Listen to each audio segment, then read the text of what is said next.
வணக்கம் உறவுகளே.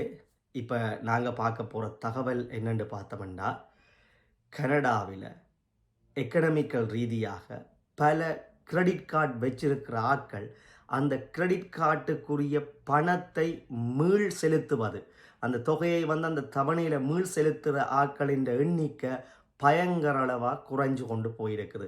அதாவது இப்போ என்னத்தை பார்க்க போகிறோம்னா, கனடா மக்கள் பல பேர் கனடாவில் வாழ்ந்தாலே அந்த சிஸ்டத்தில் கிரெடிட் கார்டு வச்சிருக்கத்தான் வேணும், வச்சிருக்க பண்ணுவார்கள். அந்த கிரெடிட் கார்டின் மூலம் அந்த கடன் அட்டை கிரெடிட் கார்டுனா கடன் அட்டை, உங்கள்கிட்ட காசு இருக்காது, அந்த அட்டையில் காசு இருக்கும், அந்த பேங்க் அந்த அட்டையில் அதை செலுத்தி செலுத்தி பர்ச்சேஸ் பண்ணி கொள்வின சேவைகளையோ அல்லது பொருட்களையோ வாங்கிக் கொள்வார்கள். ஆனால் அந்த கடன் தொகை அந்த காலாவதியில் அவர்கள் அந்த அதில் குறிப்பிட்ட தொகையை மீளளிக்க வேண்டும்.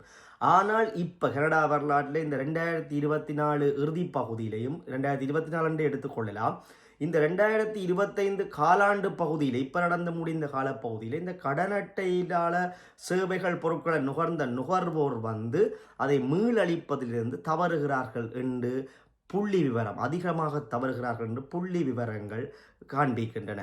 இது ஏன் இப்படி நடந்ததுண்டா, இப்போ வேலையில்லா பிரச்சனை திண்டாடுது, அதை விட போதிய ஊதியமின்மை, எக்கனாமிக்கல் பிரச்சனை, அதாவது பணவீக்கம் அதிகமாகிறது, ஆக்களை தொழில்களிலிருந்து நிப்பாட்டுறது அல்லது தொழிலாளர்களின் எண்ணிக்கையை கம்பெனிகளோ அல்லது தொழில் வழங்குனர் குறைக்கிறது. இப்படியான சந்தர்ப்பங்களால் தனிநபர் வருமானம் குறைவடைவதனால் அல்லது வருமான இழப்பு இல்லாமல் போவதனால் இவர்கள் கடன் அட்டையை கொண்டு முதலே பொருட்கள் சேவைகளை நுகர்ந்திருந்தால் அதை மீள் அளிப்பதிலிருந்து தவறுகிறார்கள். இதுதான் இதற்குரிய காரணமாக இருக்கின்றது என்று புள்ளி விவரங்களும் செய்திகளும் தெரிவிக்கின்றன. இதில் ஒரு விஷயத்தை வடிவா பார்த்தோம்னா, என்றும் இல்லாதவாறு ஏன் இந்த பிரச்சனை மேலோங்குதண்டு பார்க்கறதுக்குரிய அறிகுறி என்னென்றால், இங்கே வாழ்க்கை செலவு அதிகமாகிறது திட்ட தெளிவாக தெரியுது. அதை விட பணவீக்கம் கூடிக்கொண்டு வர்றது தெளிவாக தெரிகிறது. அதை விட வேலையில்லா திண்டாட்டம் கூடுவதாக தெரிகிறது. அதை விட போதிய ஊதியம் இன்மை வழங்காமை தெரிகின்றது. அதை விட ஊழியர்கள் பிஸ்னஸ் குறைகிறதால ஊழியர்கள் எண்ணிக்கையை குறைக்கிறதாலையும் இது செல்வாக்கு செலுத்துது. ஆகவே ஒட்டுமொத்தமாக பார்த்தோம்னா, இந்த கிரெடிட் கார்டிலேருந்து காசு பெற்று பொருட்கள் சேவைகளை நுகர்ந்தாக்கள் மீளளிப்பு செய்யலேண்டா, மறுபக்க உண்மை என்னென்று பார்த்தோம்னா, இங்கே ஒரு வாழ்க்கைக்கான போராட்டம் நடந்து கொண்டிருக்கின்றது தான் உண்மை.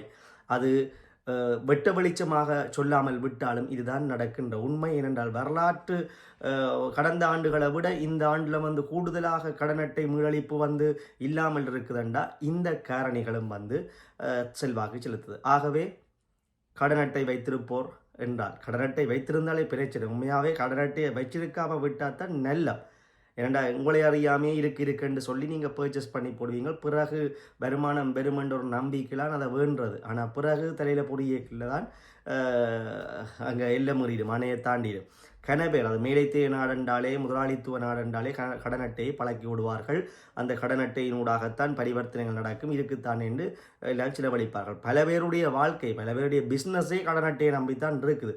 அந்த கடன் அட்டைன்ற பரியரை தாண்டி கூட ஜோதிச்சு, ஐயோ நீ இல்லையே ஊழியர்களுக்கு சம்பளம் கொடுக்குறது. சில பேர் சின்ன சின்ன கடைகள் வச்சிருப்பார்கள், சின்ன சின்ன தொழில் முதலீடுகள் வச்சிருப்பார்கள். அவர்கள் எல்லாம் ரோலிங் பார்க்க போனால் ஏதோ பிஸ்னஸ் செய்கிற மாதிரி தெரியும், வெளியில் பார்த்தா படம் பிஸ்னஸ் ஒன்று செய்கிற மாதிரி தெரியும். முந்தி செய்தது வேறு, இப்போ சமீப காலம் 2-3 வருடங்கள் உண்மையாகவே நாங்கள் ஒத்துக்கொள்ள வேண்டும், கனடாவில் ஒரு பொருளாதார பிரச்சனை இருக்குத்தான். வாழ்க்கை சும்மா கூடி இருக்குது, பொருட்களின் விலைகள் கூடி இருக்குது, அதுக்கேற்ற மாதிரி நாங்கள் விற்பனை என்ற பொருட்கள் லாபங்கள் குறைஞ்சிருக்குது.